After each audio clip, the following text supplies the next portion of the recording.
ҳоҷиака давом тиега патонакани дарбораи пистаҳо дарбораи пистаҳои тоҷикистон. як чӣ гуфтан лозим аст ки тоҷикистон маркази генофонди пистаҳои осиёи миёна аст. дар тоҷикистон мо 7 нави писта дорем ки мана давлатҳои ҳамсоя Ӯзбекистон, Қирғизистон, Туркманистон аз ҳамин навъ пистаҳои мо бурда онҳо плантатсия бунёд кардагиянд. дар мо ҳоло пистаҳои боз босифату боз беҳтару хубтар пурра омӯхта нашудааст. барои ин мо давра ба давра ноҳия ба ноҳия омӯхта рафта истодаем. ҳозир баъзе маълумотҳои мо дорем ки дар баъзе ҷойҳо бо аз ин пистаҳо ҳам бо пистаҳои хубтар аст. ба фикри шумо ака мана бинед дар тоҷикистон чӣ қадар ангурпарварӣ пешрафта истодааст. себу ангуру мана дигар чизҳо ҳама пешрафта истодааст, лимон. чӣ пистапарварӣ назаррас нест дар мо фикри шумода?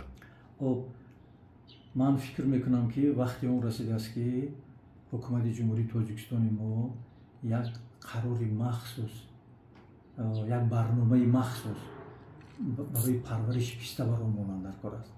чунки дастгирӣ кардан дар имкониятҳои беҳад зиёд аст. раҳмат. мо чӣ қадар талу теппаҳои лалмӣ дорем ки дар инҷа фақат писта мешавад. мо бояд ҳамина рушд тием, бояд ҳамина тараққӣ тием. барои ин мо ходимони илмӣ омодаем. ҳам база дорем, ҳам малака дорем, ҳам таҷриба дорем, ҳама чӣ дорем. ҳоҷибо раҳмат ба шумо. дарбораи акун гӯем ки пистаҳо дар ҳудуди тоҷикистон дар куҷо намешавад писта, дар куҷо мешавад писта? бисёр ба ман савол метиҳанд. дар Конибодон мешавад, дар Ховалинг мешавад, дар инҷа унҷа мешавад. ҳамин хеле шумо ҳозир як хеле мухтасар карда як аниқтар кунед ки дар куҷо намешавад, дар куҷо мешавад ки ҳамин хеле халқ фаҳмад ки дар инҷа дар ватани вай мешавад ё не? писта асосан ин зироати гармидӯст аст. асосан дар минтақаҳои гарм нағз нашунаму инкишоф меёбад. асосан тибқи таҷрибаву тадқиқотҳои гузарондаи мо писта дар баландиҳои 500-600 метр аз сатҳи баҳр то 1300-1350 метр ҳосил метиҳад. лекин ки аз ин баландиҳо агар минтақа боло бошад ҳосил метиҳаду кам. пистаҳо то 2000 метр баландида мешавад, ҳосил наметиҳад. ва ин пистаҳое ки мо дар Тоҷикистон ҳаст ҳоло ман ҳамин хусусан агенти хоҷагии ҷангали ҷумҳурӣ бо ду мақсад парвариш карда мешавад. якум ин ҳамчун бунёди ҷангал барои мана нигоҳ доштани шусташавии хок, эрозияи хок бунёд карда мешавад, ҷангал карда мешавад. ва инчунин барои бунёди боғ ки аз вай ҳосил гирифта мешавад. яъне бо ҳамин ду мақсад. хоб агар ки мо дар бораи технологияи парвариши писта гап занем, агар он қадар мушкил нест парвариши ҳамин писта. ҳамин заминро шудгор кун, ҳамун схемаи пасадкае ки ба ту лозим аст ҳамунда кашида. схемаи пасадка чӣ гап занед? акун ин вобаста ба кадом мавқеъ аст. дар заминҳои ҳавор, дар заминҳои обӣ мо тавсия медиҳем ки 6 ба 8 яъне байни ниҳолҳо 6, байни қаторҳо 8. барои он ки писта ин ниҳоят умри дароз дорад. мо дар ноҳияи 5 дар минтақаи Бешқудуқ пистае дорем ки ман ба фикрам шумо вам гуфта будам, мо 3 кас дасти ба даст кардем, кундаи вай ба дасти мо нарасид. ҳамин пистаҳо ҳаст дар ноҳияи 5 дар минтақаи Бешқудуқ. яъне ин зиёда аз 700 сол умр дорад. хоб аз сабабе ки пистаҳо умри дароз мебинанд, мо ина фақат як ҳамин рӯзу фарз кардем 5 солу 10 сол фикр накунем.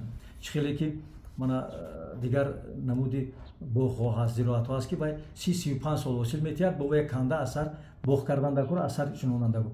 Ин барои ҳамина мо ина калон цехемоша мешинонем ки хоб ин дарахтҳо бо ҳам омада нарасанд. баъзе гуфтам ку аз чормағзам калон аст баъзе пистаҳои мо дорем. чормағзо як ман калони миёна дар назар дорам. барои ҳамина аз рӯи ин дида схемаи пасадкара вайкардам. яъне дар заминҳои обӣ кушод шинодан дар кор, дар заминҳои лалмӣ чунки об дар онҷо камтар мерасад 4 ба 6.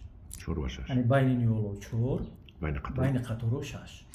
акун бо ҳозир тамошобинои мо намедонанд ки вай дар баландӣ чанд қадар ҷойгир аст қишлоқи вай аз сатҳи бар 600 аст ё 800 аст. биед ҳамин пистара парваришашро ба ягон дигар дарахт муқоиса кунед ки чӣ дар он ҷо шавад ки писта шавад, кадом дарахт мешавад ки писта шавад осонтар фаҳм.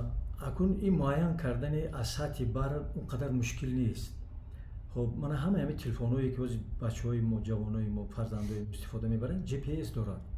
ҳамон GPS гирон мекунанд ва нишон метиҳад ки аз сатҳи бар дар чанд метр мо ҷойгир ҳастанд.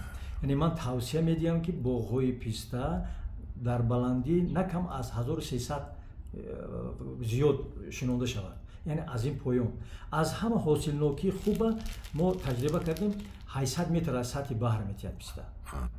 ин яъне ки он ҷое ки ҳамин душанбеи мо 800 ба фикрам 15 ё 20 метр аз сатҳи баҳр ҷой гирифтааст. яъне ки мана ҳамин ноҳияи Варзоб, Рафтагӣ, Ҳисору Шаҳринав то Турсунзода, ин тараф Эсанбою, Шуртоваю, Қумсангир, ҳамаш Қорғонтепа, Кӯлоб, Ваҳдат, Ховалинг, Балҷумо, Муминобод ҳам мешавад. Шуробод, Дарвоз то мо аммо дарёи Панҷа дорем писта. дарёи Панҷ мегам. дарёи Ванҷ писта доред. як дар ҳамон ҷо пистаҳои ёбоӣ аст. он ҷое ки пистаи ёбоӣ ҳаст, он ҷо пистаи мешавад. чӣ гӯям ки шумо он ҷое ки ангур мешавад, писта мешавад? Мешавад. барои чӣ? барои он ки ҳамин писта як миқдори муайяни гармӣ барои пухта расидани вай лозим аст.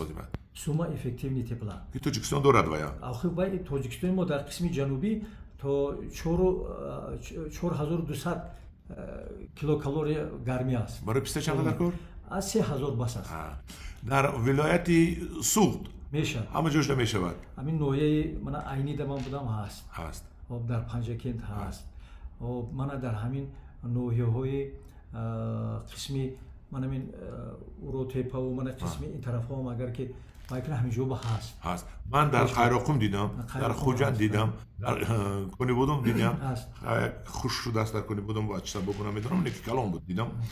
яъне ки фақат дар ҳамин ғарм